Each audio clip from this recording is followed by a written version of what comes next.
Hello, everyone. Sorry about that. That was kind of embarrassing. So sorry about that. So I was streaming live a few minutes ago, but the camera was fuzzy, so someone pointed that out to me. I thought so, but I was not sure. Um, and then my son said that you just need to wipe the camera, right? So thank God for my little son Diallo. So here we go again. So I'll start from the top. So for those who don't know me, my name is James Weeks. I'm originally from St. Croix, Virgin Islands. I'm the author of the book Meditations Across the King's River, African Inspired Wisdom for Life's Journey, the producer of the upcoming documentary film Across the King's River, Finding and Fulfilling Your Life's Purpose. As I started to say before, I had to pause the broadcast. I've been meaning to have this conversation with you all for quite some time. The whole conversation around building wealth and wealth equality and financial transformation has been something that it's on my mind all the time. I think about this like every day, you know. But before I get into that, there's something I want to say, I want to share with you. To get to the next level in your life, and for me to get to the next level in my life, um, we have to change. So we can't get to the next level. However, we define the next level, and I know that's going to be different for all of us, whatever that next level is. We can't get there and remain exactly the same as we are. So the question that we constantly have to ask ourselves is, well, what changes am I willing to make? What shifts am I willing to make to get to the next level, right? To get to that better place. That's something that we have to think about. Um, so one of the reasons why I wanted to have this conversation around wealth building is simply because it's not a conversation that happens often enough in our communities. It's not. And so what ends up happening is that we end up um, we end up sending, in a sense, millions and millions of people end up slipping into poverty or into a lifestyle of constant struggle. Um, and so part of what has to happen is we have to shift some of the way that we think.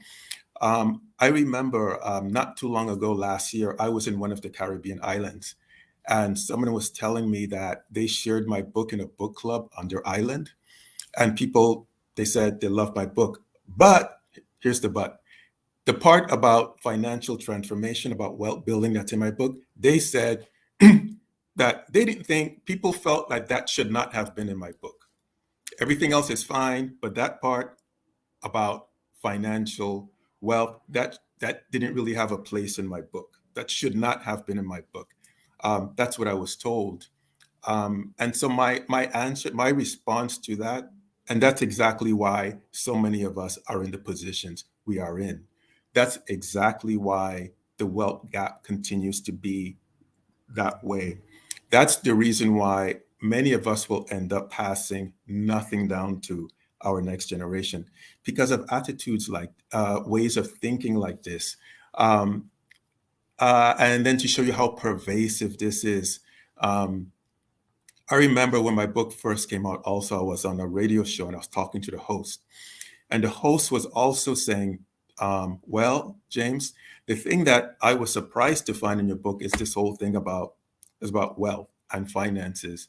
In his worldview, and he grew up, I would say, in the 60s, early 70s, in the 60s, I would say.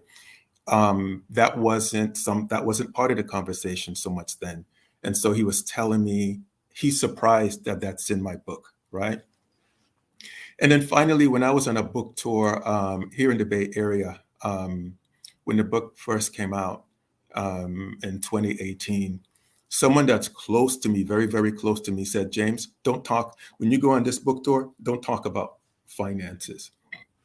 Talk about other things, but don't talk about that. So here's a reality check um, for us, or for those who feel that we should not be having um, money conversations or finance conversation. Here are some reality checks.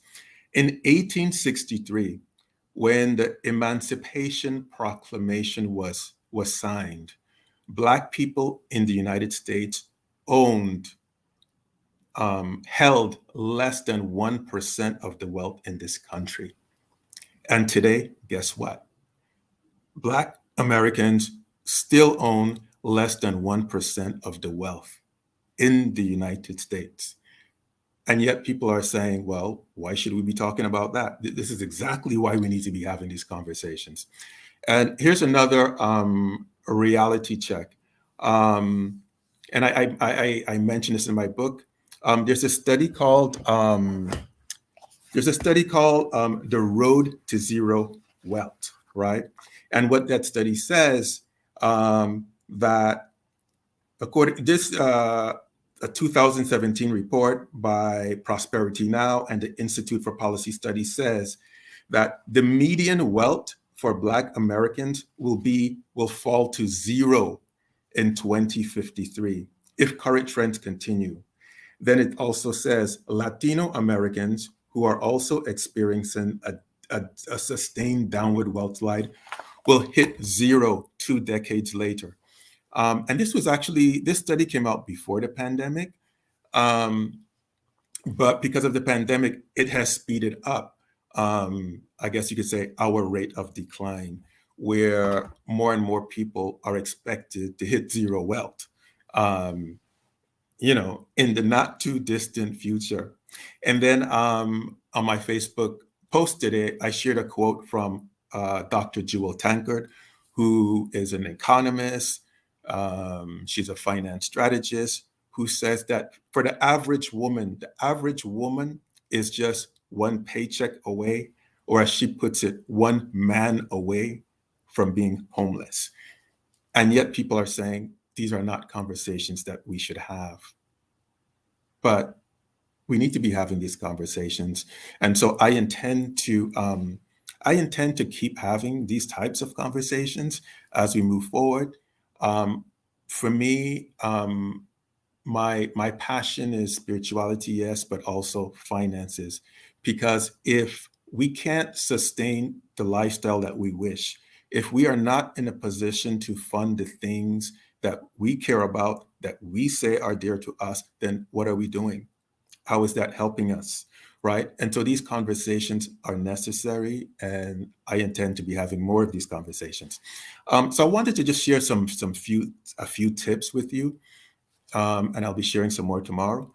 So tip number one on the journey of financial building wealth doesn't really have anything to do with wealth, right? So tip number one would be making your emotional health a priority. Why is that important, or what does that have to do with wealth?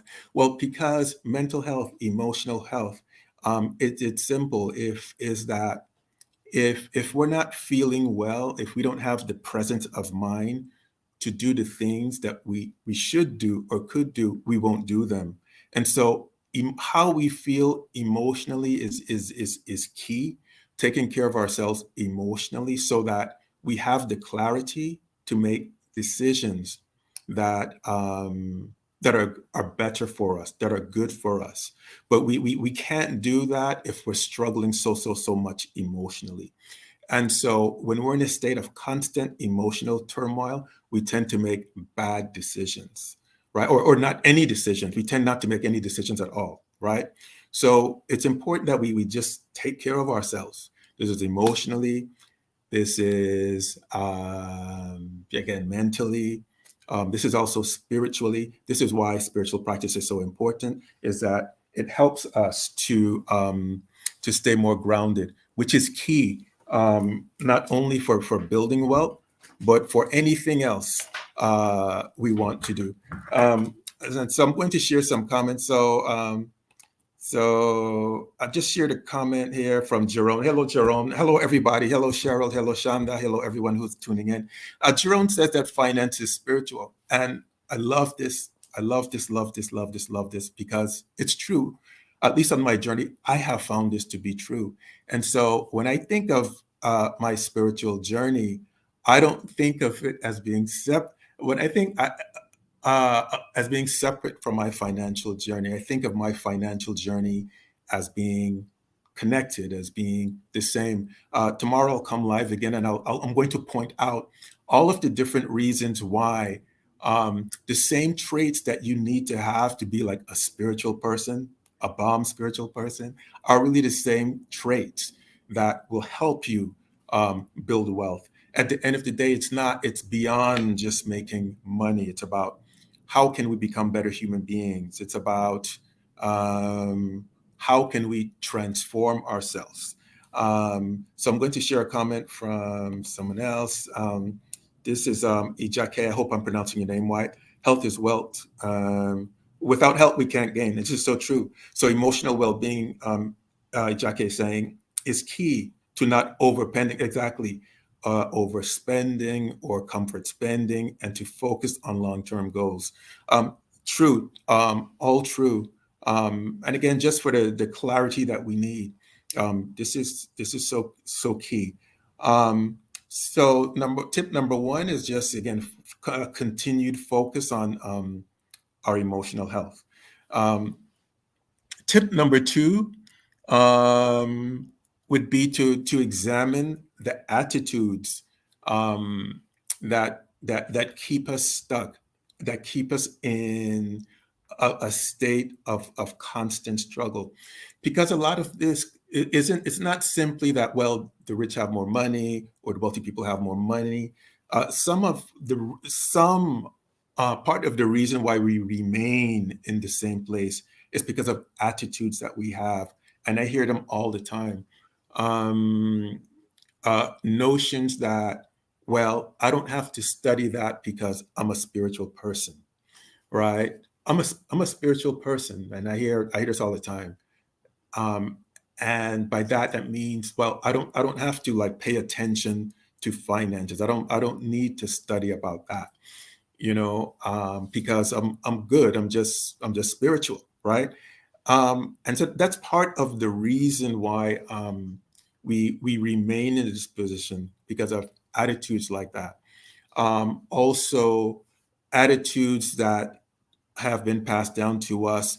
Well, if we aspire to wealth, if we aspire to finances, then we're materialistic, right? Or attitudes like, well, it's the root of all evil. Therefore, I shouldn't go down this road. I shouldn't, there's no need to better myself in this area.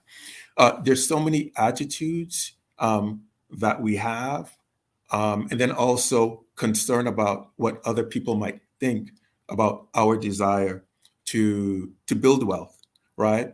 What will other people say? What will other people think?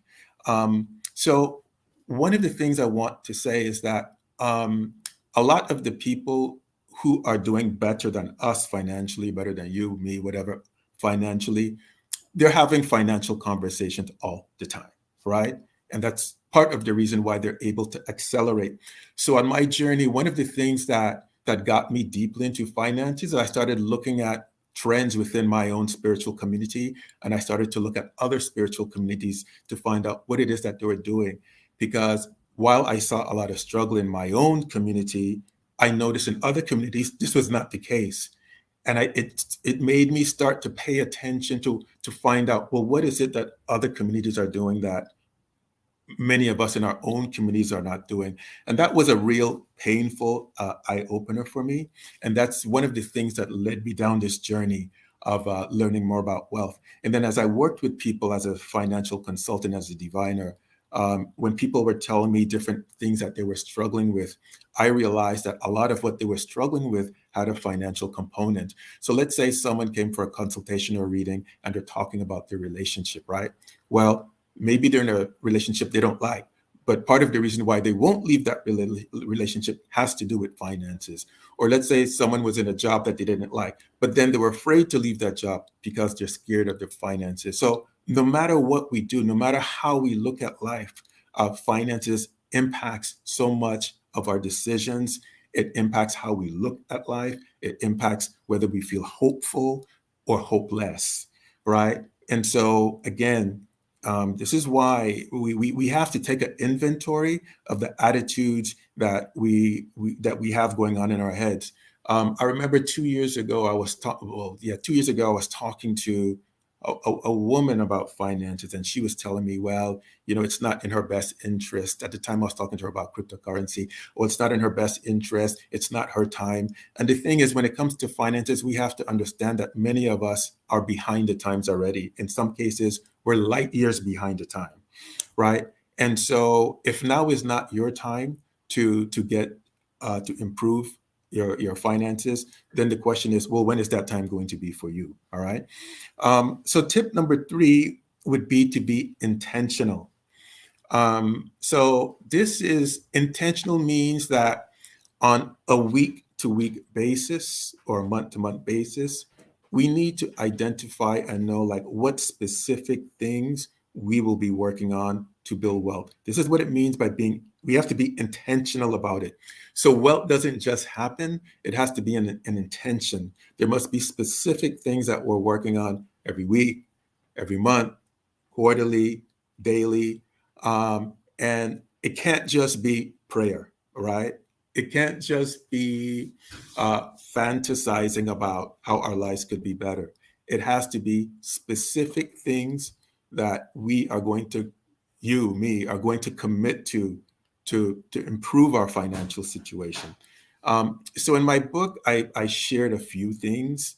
I threw out many ideas, and so one of them, I won't go into all of them, but one of them was and still is just becoming more familiar with investing, the stock market. And one of the scholars that I quoted heavily in my book is Dr. Boyce Watkins, and what he says is that with even if you were able to invest as little as $5 a day, using apps such as Acorn or Stash or Robinhood, you could start to position yourself little by little. It won't happen overnight to build generational wealth. So that was one tip. And so because Black people tend not to participate in the financial markets, the stock market, we miss out on billions, if not trillions of dollars. So billions and trillions of dollars slip through our hands quite literally. And because we don't, there's things that we don't do, that we don't take the time to learn about. And again, investing in things like the stock market is just one of them. We miss out on opportunity, right? In my book, I also talked about other things that are important, like having a life insurance policy, working on credit, improving credit, potentially starting a business. And if business is for you, that's great. But it's also important to know how to market your service or product to your audiences. But there are some other trends that I wanted to touch on briefly today, and I'll tell you why, that I talk about so much in my book. One of them happens to be at this time cryptocurrency, which is an emerging wealth trend. Cryptocurrency is said to be one of the greatest transfers of wealth that's likely to happen in our lifetime, right? Um, but this wealth trend will pass us by if we don't take the time to educate ourselves in this space. Um, the cryptocurrency trend has changed a lot from when it first started to where it is today. So today you have major companies, major institutions, government of entire nations that are getting heavily into the cryptocurrency space. At some time tomorrow, I'll do another presentation where I'll go more into depth on cryptocurrency because there are a lot of different ways in which you can make cryptocurrency. It's not just one. There's a lot of different ways you can make money in the cryptocurrency space and transition yourself to create wealth, right? And I'll go more into depth about that in another talk. And then another wealth trend has to do with the foreign exchange market, or what's known as Forex. This is the largest financial market in the world. but most of us don't know anything about it. And the reason why most of us don't know anything about it is because it was not always available to us. It was something that only the wealthy did that. But because technology has changed, there's just so much opportunity now. More of us are getting involved in spaces like that. And foreign exchange is just one of the primary ways in which the banks make their money. So when you put your money in the bank and you're leaving your money in the bank, they're taking your money and my money and they're taking it and they're flipping it around up into the foreign exchange market. And they're making all of these profits, but they don't share any of this profit with us. So it's important that we start to understand how to leverage our own money to start making investments that could help us improve our lives in a dramatic way. And so I'll be going more into that in another live talk that I hope to do sometime tomorrow. Um, um, and so another tip would be for building wealth is just mentorship. Um, so mentorship is something that not enough of us take advantage of because we think it's not necessary. We think we're good on our own, and this is one of the key things that that separates not just the wealthy from the poor, but if you look at anyone who is really, really, really excelling in a certain area of life, you'll understand, oh, they have mentors. So on my Facebook post today, for example, I talked about Dr. Jewel Tankard, the author of the book, The Millionaire's Mind, who she's had a tremendous impact on me and others, not just me, but others. Um, so even though she happens to be a multimillionaire herself, guess what? She has mentors. So it's important. The difference that a mentor can make in the financial space, as well in other areas of your life, is that they can help you get to where you want to go much faster than you can get on your own. So, tip number what was that? Tip number 4 would be just investing in mentorship, understanding the value of mentorship. Mentorship has been called the eighth wonder of the world. And so I have mentors in various areas. So I have mentors in finance and investing, but I also have mentors in various aspects of business. So my advice to you would be to consider having a mentor, right? Not just in the financial space, but for wherever you wish to go, right? Wherever you wish to excel, and it's the key to helping you get there faster, right, and with less mistakes. So, tip number 5: understand that wealth creation, wealth building is a journey. You want to think about it as a long-term journey of what you're going to do over maybe the next period of years. It's not an overnight journey, right? And generational wealth begins when people decide that they are going to pass something down to the next generation. So it's not so much about what you or I might do in this lifetime.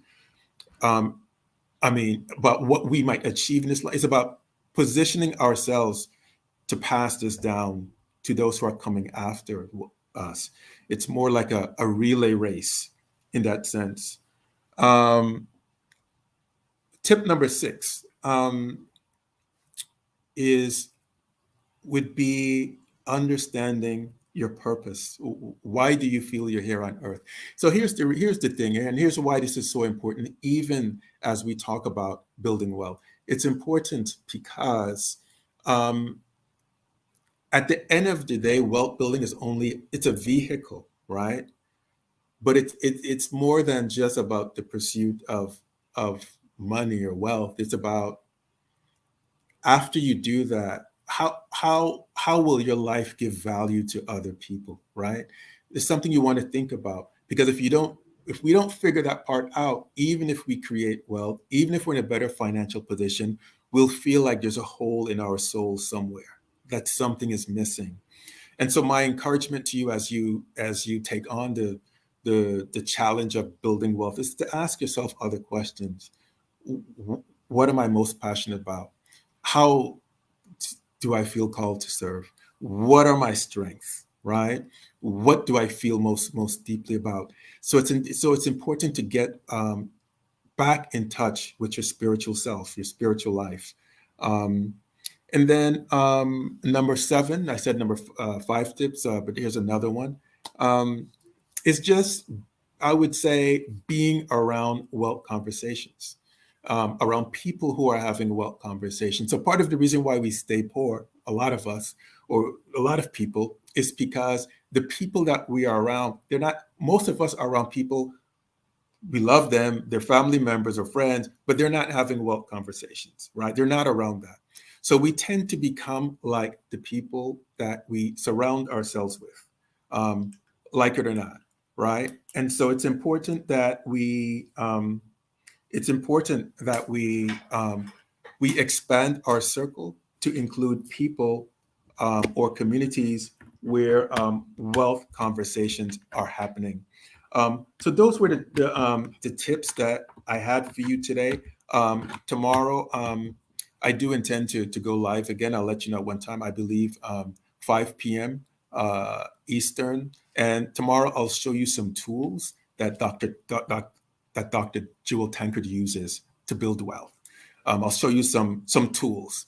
I'll show you the same tool that I use. I'll explain how it works, why I use it, why I love it, what I feel is special about it. So I'll actually show you some tools, and I'll go more into that depth about cryptocurrencies, foreign exchange markets, as well as how and why I say that the spiritual traits, the same traits that you need to be a spiritual person, apply to financial transformation, this whole journey that we're on. I hope we are all on to improve our finances.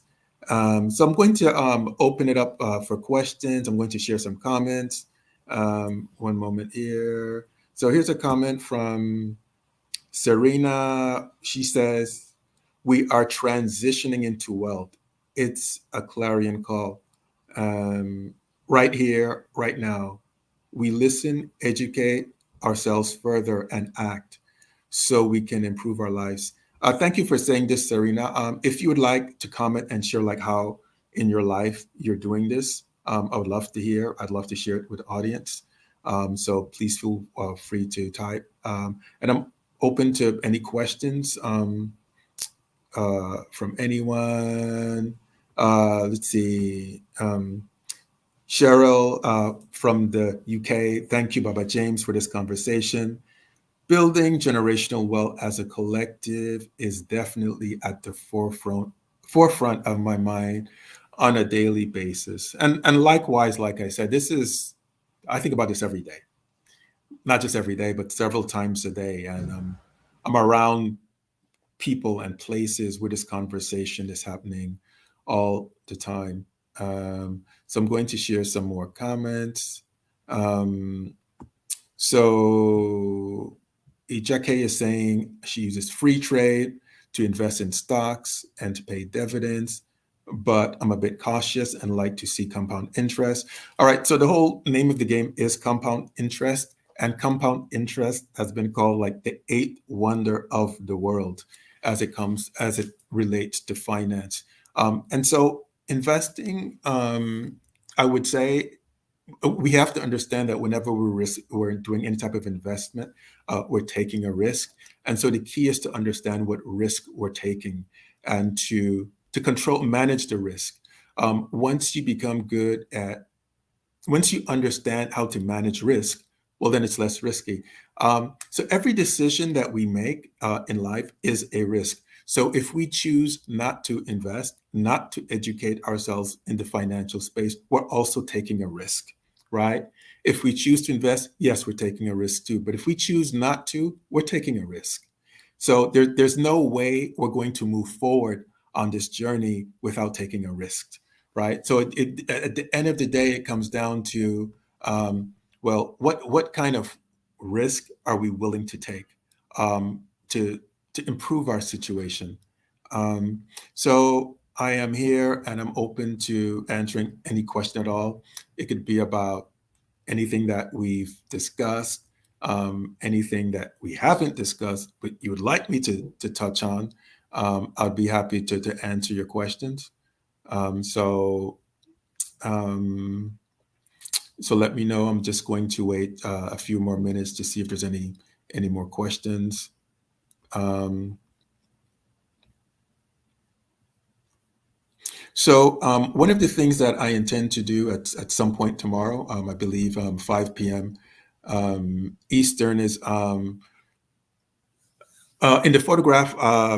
I said that the woman in the photograph on my Facebook page is Dr. Jewel Tankard. The woman in the middle her name is June Lyons, and she's actually someone that I've been mentoring for the past 2 years in the cryptocurrency space. So I'm going to have her come on tomorrow to share what her journey is like, what she's learning, how she's changed. She'll just share some thoughts about the Wealth Convention that we just came back from in Palm Beach. Yes, one moment. Um, so let's see here. Serena is saying, how I am beginning to build my wealth based on what we are learning today. I open up a private mental health practice. Beautiful. Wow. I have a mentor helping me navigate this realm.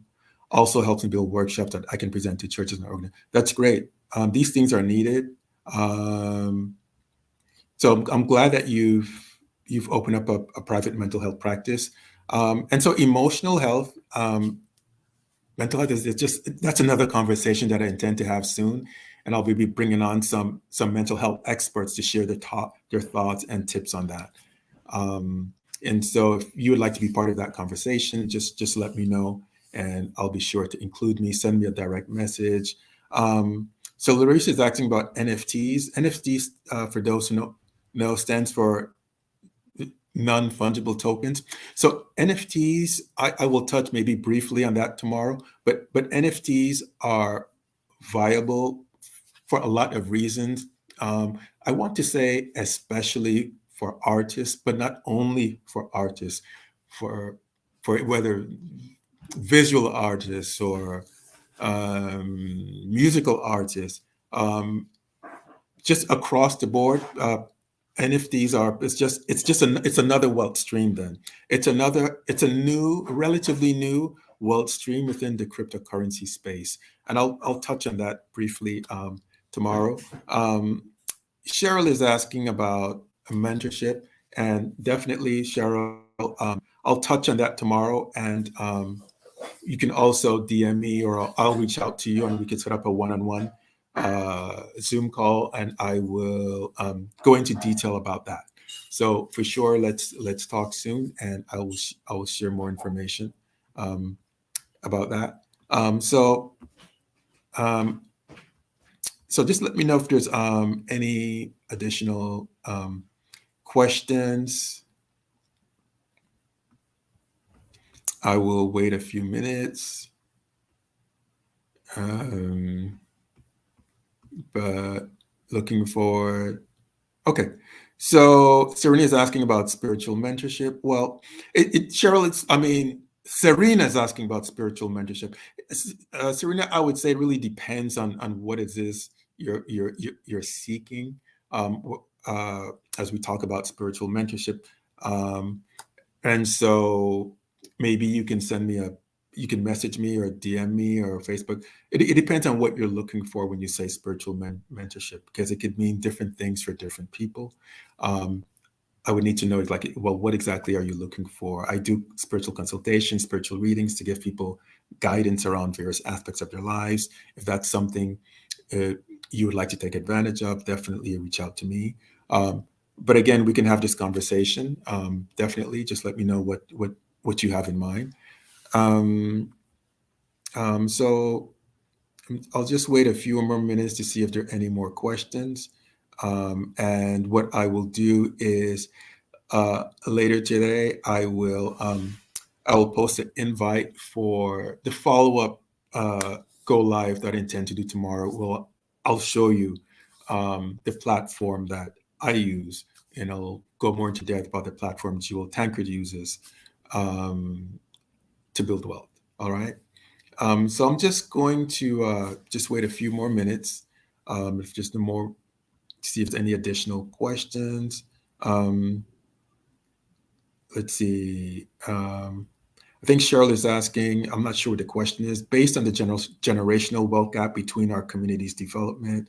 I'm not sure. Yeah, I'm not sure exactly what the question is, but if you want to rephrase it and resend it, feel free to do so. Um, so I'm just scrolling through. I don't see any other questions, at least not yet. I'll just wait a few more minutes and then um, if not, I will end the broadcast. Right. So Jackie is talking about a UK government bond. Okay. All right. So any questions? It could be about anything I've discussed today. It could be about anything I didn't discuss, but you have a question about. So it doesn't have to be limited to this conversation. But if there's some other questions you have, feel welcome to post it here. I'll wait like 2 or 3 more minutes or so. And if there's no more question, then I'll just end the broadcast for today. Okay.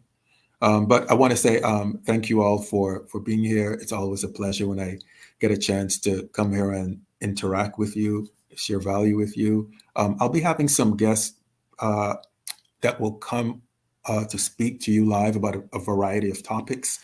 Um, yes, in the next few months or so. So I will keep you posted. I will try to do at least 1 or 2 um, broadcasts per month. All right. Well, okay. So I'm not seeing any additional questions. So I feel what I'll do is I will just end the broadcast for today. Well, it's always a pleasure interacting with you. Thank you for being part of the Across the Kings River community, sending good energy to you and your family. So here's a question that has come through from Cheryl. And what she says is based on the generational gap between our community and the rest of the world, how do you think we could go about closing it within a short space of time? Um, it's going to take, Cheryl, it's going to take like a collective effort. Um, in my book, I do quote like I said, one of the scholars that I quote is Dr. Boyce Watkins. And what he says is that, um, here's what he says. Here's his opinion at the time. He says, so I'm going to quote, this is in my book, so I'm going to quote what he said about your question. Um, he, if we establish, quote, if we establish a unique commitment to financial literacy and expertise, we have the ability to shape our own destiny. A thing like the wealth gap doesn't have to exist. It doesn't have to go away in 200 or 300 years. We can make it go away in 30 years with very consistent, tiny efforts by the majority of our people when it comes to money and investment. Then he says it's not just a wealth gap, it's a gap in knowledge, a gap in foresight. So to his point, that's true. Um, there are just little things that we tend to do consistently over and over and over as individuals and as a community that keeps us where we are. You know, that just keeps us. It's a lack of foresight. And he talks about how our wealth is just in our spending. If you look at the things we spend on repeatedly, that's where our wealth is going in those things. And many of us, well, we spend a lot of money on things on things that don't give us a return of any kind. All right.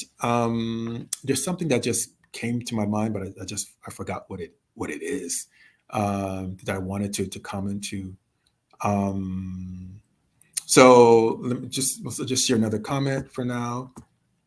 Ijake is saying um, that he has fear of investing. Can information education really erase that?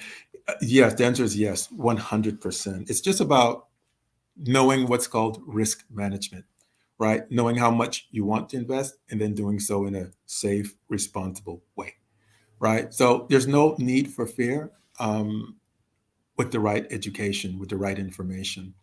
All right. Any additional questions?